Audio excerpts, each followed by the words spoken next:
What's up guys, welcome back to the channel. This is by far the most requested video idea I've ever been asked to make, so today we're going to be ranking all the Kanye albums including the collabs from worst to best. If you follow my TikTok, you've probably seen some of my ranking artist discography videos, and in the videos I'll describe why the album is placed where it is in a small text box. But Kanye is my favorite artist and I cannot describe each album in a small text box, so I gotta make a full YouTube video about it. Keep in mind this is just my opinion based on how much I enjoy these albums. I don't expect everyone to agree with me. If you disagree with anything, let me know in the comment section what you disagree with and why. But with that being said, let's get right into it. In last place at number 13, I'm gonna have to go with Good Music's Cruel Summer. A lot of this album didn't even have Kanye, and most of the songs that didn't have him were just eh. There were a couple really good songs, but for the most part, it's just average. My top 3 songs gotta be Click, Don't Like, but even then, the original Chief Keef version is better, and then number 1, Mercy. I'm gonna give it a low 6 out of 10 because the good songs do bring its score up a little bit. Next, at number 12, I'm gonna have to go with Jesus is King. This is not a terrible album, and I honestly think it's overhated, but it's just not as good as the rest. It has some decent production, but overall the lyricism and rapping is just eh. Also, I don't think enough people acknowledge how bad the outro to this album is. It's literally just horns in the background with him repeating Jesus is Lord, but the rest of this album is honestly not that bad. My top 3 songs are Use This Gospel, On God, and Follow God, and I'm gonna give this album a high 6. Now at number 11, we got an album that could have been amazing, but was just sort of a letdown, Watch the Throne. That made me seem like I hate it. I think it's a good album, I just think it could have been so much better with 2 of the greatest rappers ever. But this album starts off great and has a couple good songs throughout, but there's just so much filler in it. It's still not that bad and the highs are really great, but maybe it's because Drake and Wayne were rushing these guys to finish the album, so that's why some of the songs don't sound fully fleshed out. My top 3 songs are the one about Paris, Otis, and Murder to Excellence, but I could also see an argument for No Church in the Wild, Lift Off, Why I Love You. There's a lot of good songs on here. Watch the Throne is getting a low 7 out of 10. Now I know some people are gonna disagree with this, and the people that are going to disagree with it are gonna disagree with it strongly, but at number 10 I have Graduation. Now before people tell me to kill myself in the comments, let me just explain. First, this album definitely has the most misses out of any Kanye solo album aside from maybe Jesus is King. Songs like Drunken Hot Girls, Barry Bonds, The Glory, Big Brother are all sort of just eh. None of them are really that bad aside from Drunken Hot Girls, but Kanye is just so consistent that an album with this many average songs just can't be any higher. The highs are great though. My top 3 songs are Flashing Lights, Bittersweet Poetry, and Homecoming, which by the way, Bittersweet Poetry is not on streaming. It was only on the Japanese pressing of the album, I think. But it is so good. You gotta check it out if you can. It's probably on YouTube. But yeah, low to flat 7 out of 10 for me. Next at number 9, I got 808s and Heartbreak. This album was super influential and had a huge impact on both hip-hop and R&B, and it did not have a single miss. No, Pinocchio Story is not a miss. But overall, it just doesn't stand up to the rest of his albums. For what it was trying to do, it did it very well, but this was a very new area of hip-hop. So since other artists took this style, put it into their own music, and made it better, this album just didn't age as well. I'm giving it a high 7 out of 10. Like I said, it's not bad, it just doesn't really compare to the rest. At number 8, I think some people might be mad that this is over Graduation and 808s, but I got Yay. This album has some amazing highs. Violent Crimes and Ghost Town are some of Kanye's best songs ever, and there's just not a single bad song. There was a lot of hype surrounding this album as it dropped after the whole mental breakdown, but he delivered very well, talking about his bipolar disorder and the challenges of fatherhood. It's very short, but listening to it front to back is just an emotional roller coaster. My top 3 are Yikes, Huge Gap,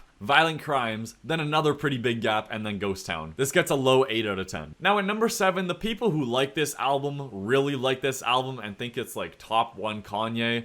So I'm gonna get a lot of hate for this, but I got Late Registration. Now I could maybe see this above number 6, but overall I think it's a little bit overrated. I think this is an amazing album with some of his best songs, but I just can't see it any higher. Songs like Addiction and Crack Music bring it down a little bit, and even the highs are kind of overrated, like We Major. Not top 10 Kanye. Also, the album is a little drawn out. I feel like some filler could be eliminated. Again, don't get me wrong, I love this album. I just have to talk about the negative points because people are gonna be questioning me why I have it so low. My top 3 songs are Diamonds from Sierra Leone, not the remix, the original, although Jay-Z's verse is very good, Roses, and Hey Mama. This gets a flat 8 out of 10. Next, at number 6, just barely not making the top 5, we got Donda. Now I know people are gonna come at me in the comments saying I have recency bias and that Late Registration is way better, But hear me out. This was an amazing album. It was probably the best use of features in any Kanye album. Kanye brought out the best in every artist he put on here and showed us that Jesus is King was just a one-off and not the start of his declining career. I'm not gonna go too in detail with my thoughts on this album as I just posted a review, which I'll put up here somewhere. But overall, it's just a great album, especially for being 2 hours and still not getting boring. It's great. My top 3 songs are Heaven and Hell, Pure Souls, and Off the Grid. I know I said Pure Souls was the best on the album and the best song of the year before, but I changed my mind. Also, Cardi's ad-lib at 1 minute 1 second on Off the Grid is the best part of the whole album. High 8 out of 10. Alright, now we are on to the top 5. Any criticisms I give to these albums are gonna be so minor. These are all at least top 30 hip hop. But at number 5, we got Kids See Ghosts. What an amazing album. Cudi and Kanye complemented each other so well. The production was amazing, and it's one of the best experimental hip hop albums of all time. All the way from the hard-hitting Pusha T verse at the beginning to the emotional ending with Cudi montage at the end, this album is an experience. The only thing I could see holding this album back is the title track, but even then, it is not bad. It's just definitely the worst. I don't even know if I can think of my top 3. I'm gonna go with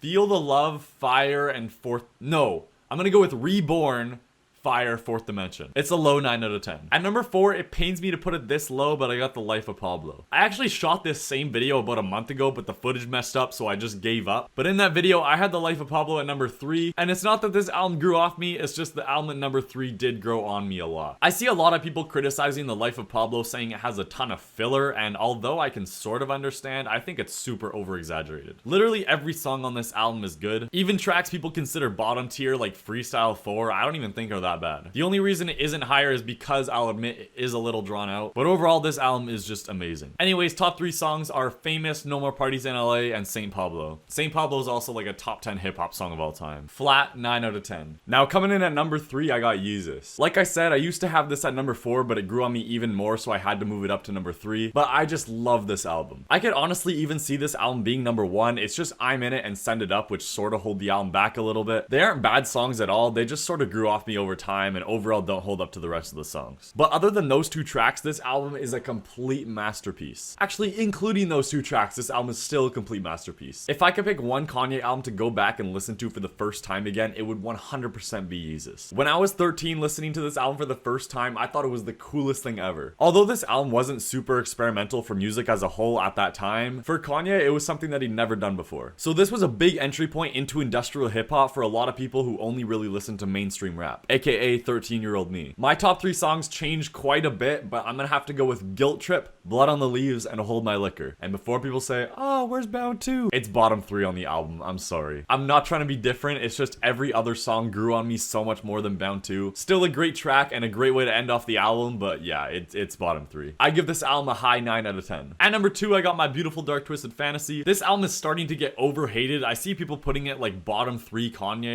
I don't understand. Every single song slaps, and it has one of the best hip-hop songs of all time, Runaway. I used to have Runaway top 1 hip-hop. I think I have On GP by Death Grips over it, so I think I'd put it number 2 now. But yeah, it's an amazing song. Even the story of how this album was made is cool. Kanye literally had a studio on a random island in Hawaii and would fly out artists to come feature on the album. Also, fun fact about Rick Ross's verse on Devil in a New Dress, he gave it to Kanye and Kanye told him to redo it. So then Rick Ross came back with the verse we hear today, which if you haven't heard it, it's heavenly. The only thing holding this album back from being higher is Blame Game. It's not a bad song, it just doesn't hold up to the rest. And before anyone says Hell of a Life is worse, you're wrong, it's not bottom 3. My top 3 is Power, Gorgeous, and Runaway, and I give it a high 9 out of 10. Now at number 1, the best Kanye album ever, you guys probably saw this coming, I got the College Dropout. And before I go into how great this album is, can we just appreciate how experimental and groundbreaking it was at the time? Kanye took soul samples and pitched them up, creating these Alvin and the Chipmunk style beat, which was the start of Chipmunk Soul. Last time I said that on TikTok, people said that Kanye didn't invent Chipmunk Soul, but when I looked it up, it said he did. I don't know, even if he wasn't the first one to do it, which I don't know, he was definitely the first one to popularize it. Not only did he start this whole new production style, but the album itself is just amazing. There's literally not a single bad song here, even the bottom tier songs are great. Not to mention how well the concept of this album is executed. The whole album criticizes the American education